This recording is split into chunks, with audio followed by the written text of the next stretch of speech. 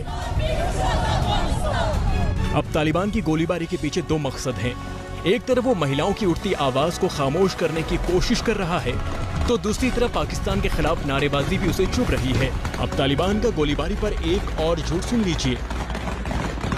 Protest जो है ये सही है, सबका हक है, लेकिन वक्त का भी मसला है कि अभी तक गवर्नमेंट है नहीं, इसके जवाबदेह कौन होगा? तो हम 2-3 दिन में गवर्नमेंट बन जाएगा, सब अपने काम में आ जाएगा। ये जो प्रोटेस्ट कर रहे हैं आप देख सकते हैं तो उसका सब हिजाब में है, और इसके साथ कोई बेहिजाब औरत भी नहीं है। मसला हिजाब का नहीं है। अफगान और जो है अफगान सब मुसलमान है, उसका 99% अफगानी मुसलमान है। तो वो खुद अगर तालिबान कहे या ना कहे वो हिजाब कर रहे हैं। सिर्फ चेहरे का डांटना है वो तो चेहरा तो मतलब मसला नहीं है। सब जो आ रहा है उसका सब आप देख रहे हैं, उसके बारे में कुछ भी किसी ने नहीं कहा। पूरे अफगानिस्तान में विरोध तालिबानी सोच का है, पंजशीर में पाकिस्तान की मदद से जारी कत्लेआम का है, अफगानिस्तान में पाकिस्तान की गुलामी करने वाली सरकार के गठन का है।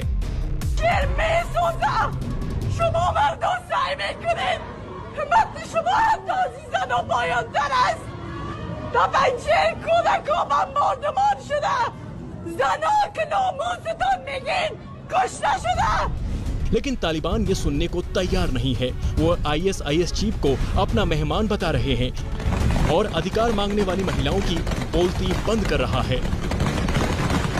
आज तक ब्यूरो। पाकिस्तान जबरदस्ती अफगानिस्तान में अपना सिर घुसा रहा है। पंजशीर की जंग में भी पाकिस्तान ने तालिबान की मदद की और पाकिस्तान की गद्दारी से पंजशीर को कई नेताओं की उनकी मौत हो गई। लेकिन अहमद मसूद ने पाकिस्तान के खिलाफ इंटरनेशनल जंग छेड़ दिया है और मसूद की एक आवाज पर ही अफगानिस्तान में पाकिस्तान और तालिबान की मिलीभगत के खिलाफ विद्रोह छिड़ गया। ये 2 तस्वीरें हैं।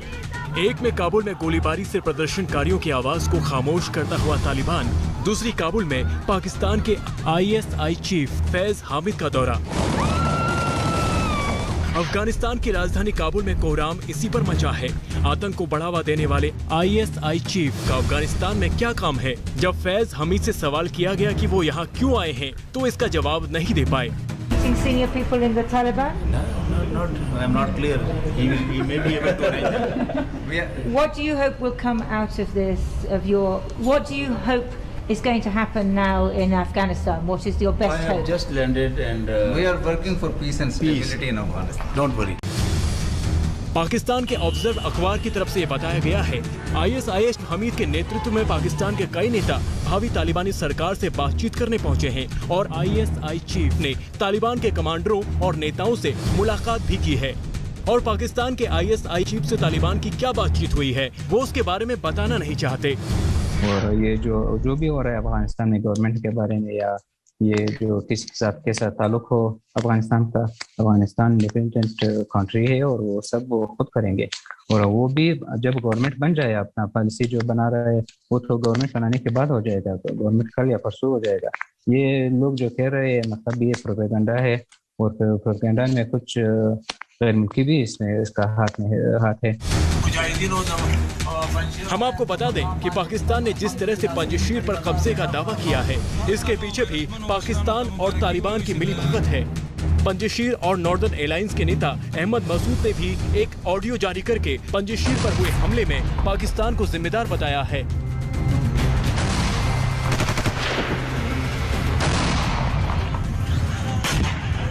जिसमें पंजशीर के नेता फहीम दश्ती और खुद मसूद के परिजनों की जान चली गई।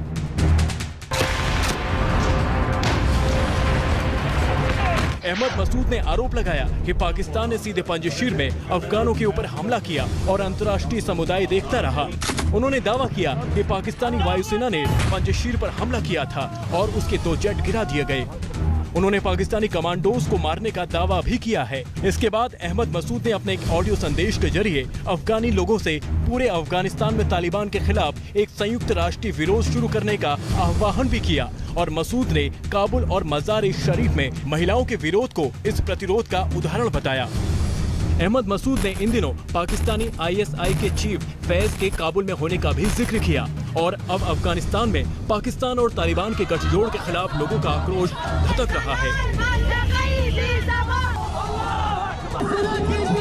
महिलाएं हो या नौजवान, पाकिस्तान और ISI के खिलाफ काबुल की सड़कों पर गरज रहे हैं। आज तक ब्यूरो। आजादी आजादी आजादी आजादी।